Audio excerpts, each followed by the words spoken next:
Okay, so it is the end of the year. This is my Tuesday video, and it's going up on the 1st. I am recording this on New Year's Eve, so that means that it is my favorite movies of the year. I'm gonna just do a movies list. I know for my favorites, I do movies and videos, or movies and television, music, and podcasts, and all that. And I'd love to do one of each topic, but I thought just to kind of cut it short, just do movies, and I'll just do the regular favorites, how I usually do it, books and movies and TV and stuff like that. But for the overall year, just movies that I want to talk about. But yeah, it's New Year's Eve, and that's why I'm wearing a lot of makeup and looking very classy and stuff like that. So I apologize if it's. Actually, no, I don't apologize. I really like my makeup look, so whatever. Anyway, also Happy New Year. So yeah. But yeah, let's go get started in the movies. This is in no particular order. I've also put in my December favorite. I've only watched one new movie in December since it was super crazy. And I will note that will probably be at the end. So, here we go. The first movie is Incredibles 2. That came out back in June, and I loved it. I loved the first one when it came out. I was like late elementary, early middle school. I don't remember exactly what grade, but I loved it, and I loved the character development in this one, especially with Mrs. Incredible being at the forefront, and getting to know Jack a little bit more. I just love revisiting the characters. I thought there was no takeaway at all. It didn't seem dysfunctional from the first to the second. It felt right at home whenever I watched it, and yeah, I highly recommend it. It was really, really good. It didn't feel like it was supposed to be a kids movie. It felt like it was more geared towards like my age group, like around then, that kind of age pool, who watched the original in theaters. And I'm very sorry, I keep looking at the view screen. I'm trying not to, but yeah, anyway, so Incredibles 2 was fantastic. I don't know how to score it. I'm not going to score these movies, but just go watch all these movies. I recommend to you. I definitely loved it. The next one is The Spy Who Dumped Me, which I went to go see that actually twice in theaters, maybe 3 times, I think. I don't remember. But it was really funny. Definitely not the best comedy of the year. I'll bring that up later, but it was a great comedy. I love Mila Kunis, and Kate McKinnon, who is in it. She's so funny. She's one of my favorite people on SNL. And Sam Heughan, I think his name is, who's also an Outlander. He was in it, which was a huge surprise, and that was a great, like, kind of, I don't know, not cameo, he's in the entire movie, but that was great seeing him in there. Very refreshing. So I love that movie. Thought it was really funny. It is rated R, so don't watch it with your parents. Which I went to go see with my mom, but my mom's very like blasé, so we're both kind of the same. So we really didn't. It was, yeah, but yeah, really funny. Great movie. Then Crazy Rich Asians, which if you know me, I'm obsessed with that movie. I got it for Christmas. Because I was like, I'm not gonna pay for it. It was like near Christmas when it came out on DVD, and my parents. They always ask for a Christmas list, and it was near the time when they asked for a Christmas list, and I was like, if you give me this movie, I'll be very happy. And I was very happy. We watched it. I watched it that day, but I watched it with my family a few days after, and spoiler alert, there may be a video about Crazy Rich Asians coming up, because I've been watching it so many times, but nonetheless, loved it. Every time that scene with the food in the market just makes you so hungry, and every single time I crave Chinese food, but I don't have any money, so I can't get it. That will not be very good on my bank account. It will feel like it's strangling itself. But yeah, so I definitely love Crazy Rich Asians. Then the next movie, which was my favorite comedy of the year, was Cock Blockers, or Blockers, whatever, because you couldn't, it was like, some of the title was not allowed, and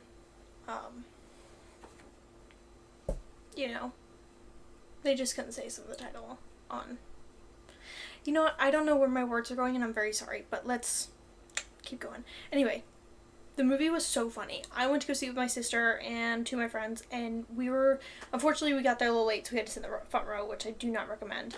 But we watched it, and I was laughing so hard that I almost peed my pants one time. Like, it was just so funny. And I'm kind of mad that it didn't get more recognition, because there is a great a bunch of new actors who played the daughters that were fantastic. Which actually, one of them went on to go play in the Little Women short or whatever, the limited series that I think PBS put on or something like that. I don't remember, but I watched it and it was fantastic. She played Amy, I believe, and Leslie Mann was in it, John Cena, and I don't remember this guy's name. Is like Ike something, but he plays in The Mindy Project, and I love The Mindy Project, and he plays Morgan Tukers, the nurse who has a record of being in jail. So funny. But yeah, great movie, great comedy, was executed so well, and I just love it. And I keep telling people, you need to watch it because it's 100% fantastic. And then the next movie is First Man. I went to go see that in theaters. Loved it. Obsessed. I definitely love Ryan Gosling. I think he has a great repertoire. And in the movie, he has such great control of his emotions. And he's just very great at executing, like, in each scene of, like, what he wants and what each scene is like each scene is impacted to go, first, I don't know. The words are in my head, but they're not coming out of my mouth. Why aren't they coming out of my mouth? Okay. Each scene he's in is executed so well, and his emotions are so precise that they build up, and once you get to the key scene at the end, it's just like this release. And I remember watching the movie, and like the last 30 minutes, I was having a panic attack, like full on, like I have panic disorder, and I was full on like hyperventilating and trying not to like I felt like I was gonna vomit, and I was like, because first of all, like, there was the nothingness of The Sound of Space, and then I was also dehydrated, and I was also crying, because I was crying so much throughout the entire movie, because there's this whole storyline with not Buzz Aldrin, the main guy. I can't remember his name. I should know this, but I don't remember his name. But there's this whole storyline with him and his family, and it's just like, it's so well done, and it just made me cry so much that when I got to the end, there was no moisture left in my body, so I was freaking out. And thankfully my sister was there, and she's like, "Do you need water?" And I was like, "Yes, I'm going to die." And so I was like, yeah, I had to nourish myself back to health. But the panic attack was not in a bad way. I mean, it was a bad thing, but like, because it gave me such emotion and stuff like that, and it was all around a great movie, and I recommend it to anyone, like, ever. Also, there was some, like, because my dad was in the space program, and my grandfather was in the space program, there was some stuff that didn't line up, and they did put a warning thing at the end, like, some of these were fictional, whatever. Yeah. Just a side note. I mean, my brother was kind of like all up in arms about it, but he loved the movie. It was just like, there was some stuff that was like, they didn't put in, or they didn't mention, or they mentioned just a little bit. But, yeah. Side note. But anyway, on forwards. Okay, to all the boys I loved before. Great movie. Read the books. Love how they executed it from the book to the movie. If you have not watched it, please watch it. It has a great aesthetic to it, which is always great. It has like this pastel-y pink vibe to it. I don't know, I sound very millennial, but I really liked it. It didn't make me cringe, and that's what I liked about it. I thought the people who were casted great. I can't wait for the sequel. Yeah, I recommend the movie to anybody. I recommended it to my sister, and she watched it like 3 or 4 times in a week, and I was like, well, some people love it, but, yeah. I overall love it. Infinity War, that was a great movie. I went to go see opening night and it was the best experience. So great. From reading the comics to watching the movie, and I know they had some liberties of changing things, but they did it very well, and I thought they kept some key parts in there, and I can't wait to see what they do with the second part, because I will definitely be seeing it opening night, and I love Marvel movies. There is really no, you know, no falsehood in that, but, yeah, Infinity War is great. Great movie this summer. Made my birthday weekend extra special. Then the next one is Black Panther, which I was floored about. The music, the energy of the movie, the acting, the execution, the storyline, the themes, everything was so good. Michael B. Jordan deserves an Oscar for this Shakespearean, I don't even know what just like oozed out of his persona. It was unreal.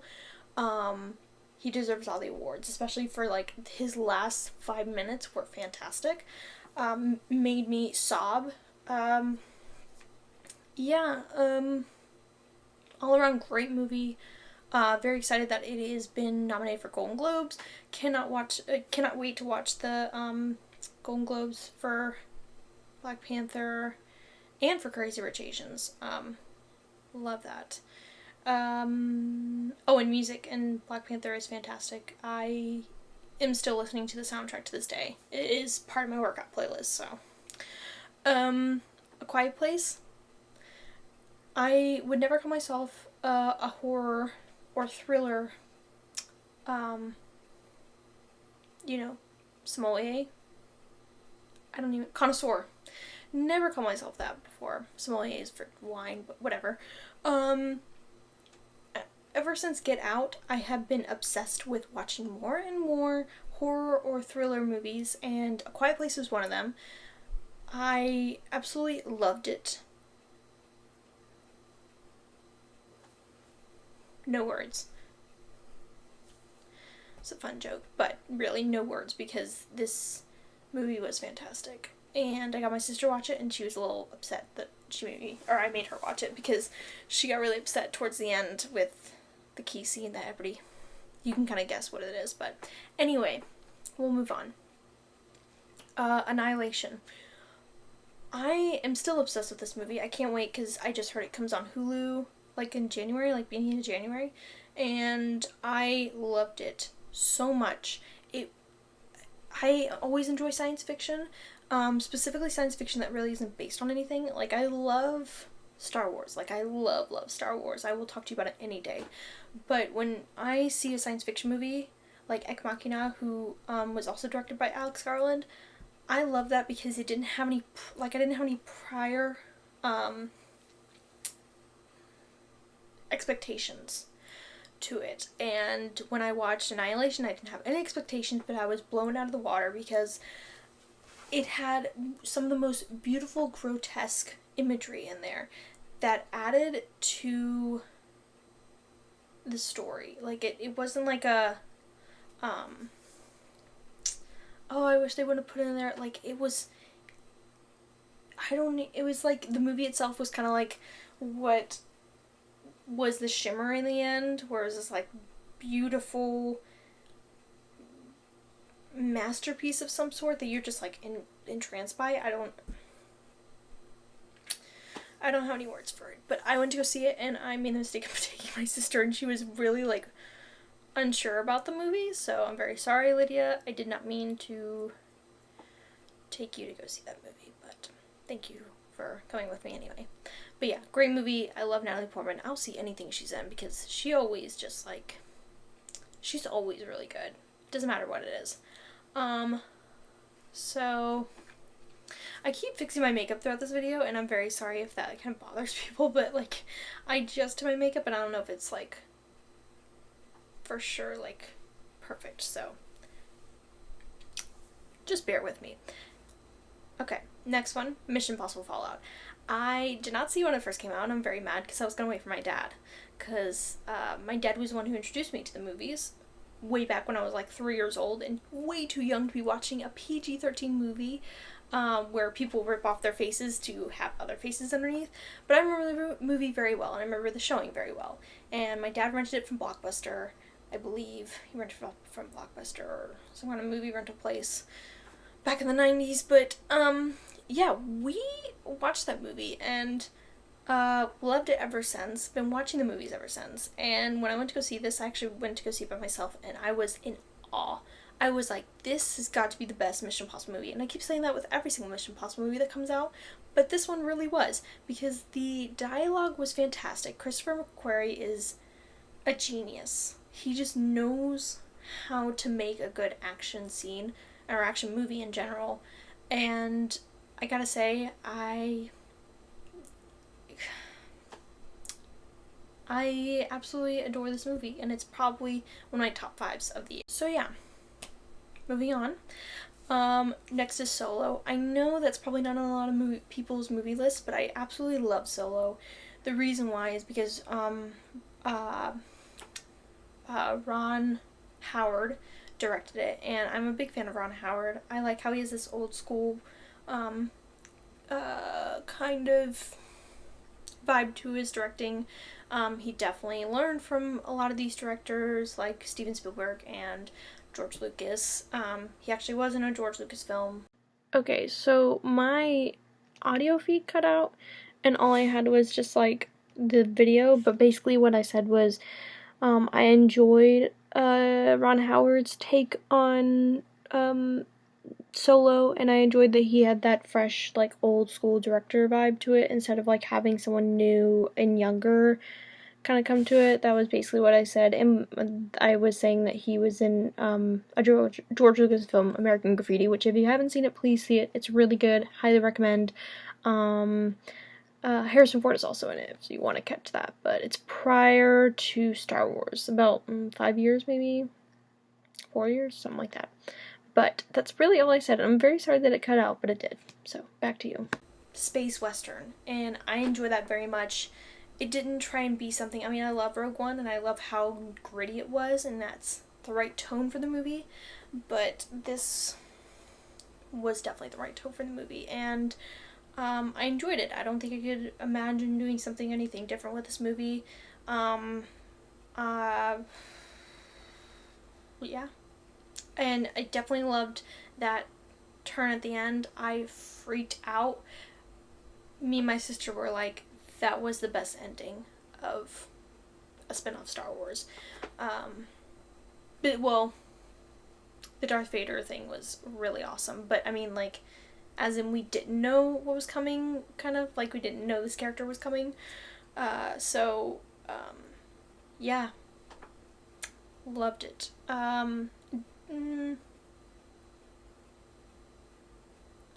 Ready Player One. This, I'm gonna have to explain a little bit. The movie as a whole, not necessarily, but there were parts in it that I really liked, and I liked the idea of the film. This is the reason why I put on my top movies, is for the plot itself. Okay, so this is going to go on my end of the movie or end of the year list, but also my December. So this is the one movie that I watched, which is Bandersnatch. And if you haven't watched Bandersnatch yet, please watch it. It's on Netflix. It is probably still trending on multiple platforms, but it is Black Mirror. I don't watch Black Mirror. Let me take that back. I don't immediately watch Black Mirror. My friend watches it, and then she tells me which episodes are gonna be not as traumatizing to watch, because I am not a big fan of, like, that. I don't know. I do like thrillery stuff, but there's some stuff where they take it way too far, and it's, like, traumatizing, and there's, like, it's just makes me feel horrible inside. Like, it just makes you feel disgusting.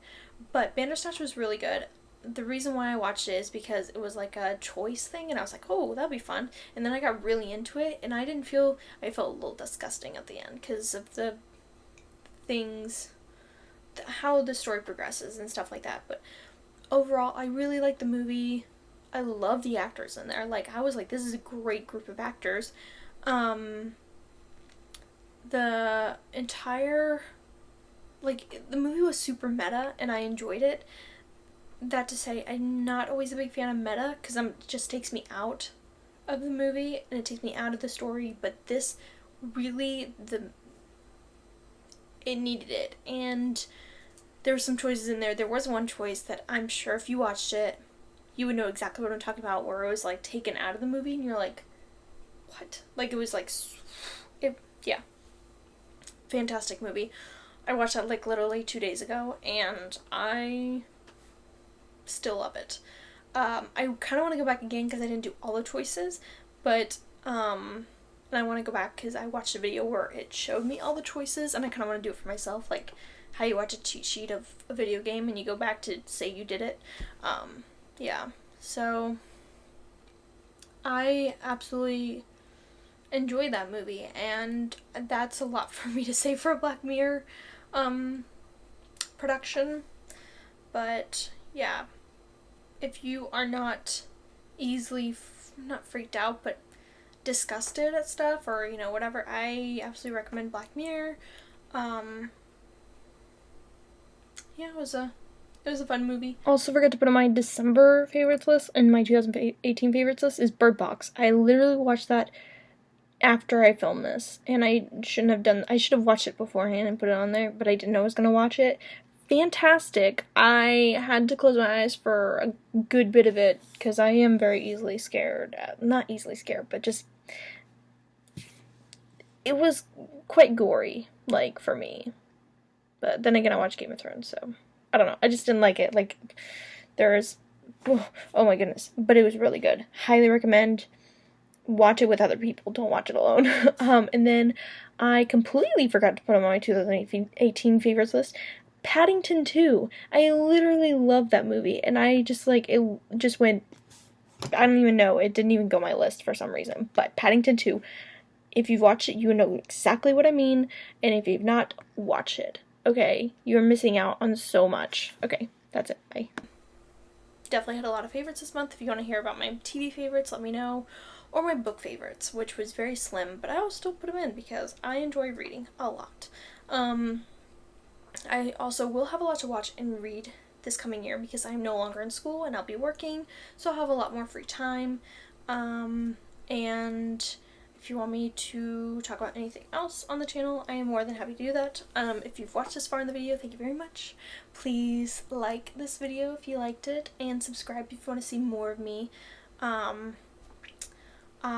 be a lot of projects that I'll be doing this coming year, and I'll be talking more about it in the upcoming videos. But for now, this is my favorites for 2018, and I think that's about it. I do have a Patreon if you want to check that out. Right now, I'm not really having any posts that are paid. I'm just having my growth come in, so I'll be posting my videos that you can watch there. That will also be explain more about everything that's going on there. I'm a writer, so I put some of my written stuff on there, but I will also have some more projects coming up where you can follow me on stuff that you don't need to pay for. So yeah, just look out for that. I will have a lot of stuff coming up in 2019, and I will see you guys Friday for a video. Bye!